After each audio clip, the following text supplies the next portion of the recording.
اتفقت الطائفة الشيعية بكافة مرجعياتها على مساندة احتلال أمريكا للعراق، الأمر الذي أدى لسقوط العاصمة بغداد بيد المحتل الأمريكي، الذي خدمته الفتاوى التي زجتها المرجعيات الشيعية لإسقاط بغداد، وعلى رأسهم المرجع علي السيستاني.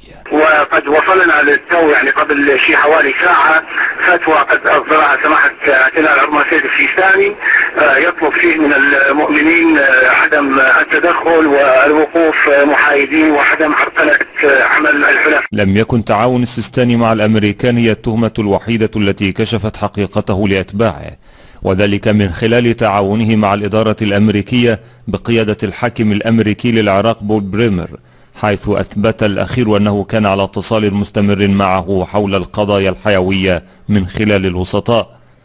وأعلن السيستاني عدم تعاونه مع المحتل مباشرة، كما يفيد بريمر بأن عدم لقائه بنا أي بريمر ليس ناتجا عن عداء للتحالف، وإنما لأنه يعتقد أنه بذلك الموقف يمكن أن يكون أكثر فائدة لتحقيق أهدافنا المشتركة، وبأنه سيفقد بعض مصداقيته لدى أنصاره لو تعاون بشكل علني مع مسؤولي التحالف. إن موقف السيستاني مع الاحتلال يذكر بموقف العالم الشيعي نصير الدين الطوسي والوزير الشيعي لدى العباسيين مؤيد الدين بن العلقمي، اللذين تعاونا مع تتار الاحتلال بغداد عام 656 للهجرة.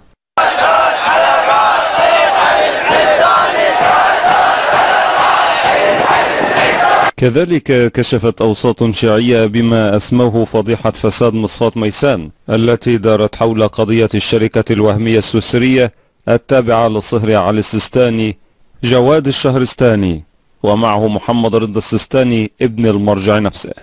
وبشكل لافت ينشر علي السيستاني باستمرار من خلال موقعه الرسمي فتاوى توصف بالشاذة تتعلق بقضايا جنسية غالبة ما تستغلها الدوائر التبشيرية والإعلامية المنوئة للإسلام في الغرب من أجل توظيفها للإساءة للدين الإسلامي وللمسلمين. Is shaking hands with a girl allowed? It is not permissible. Okay.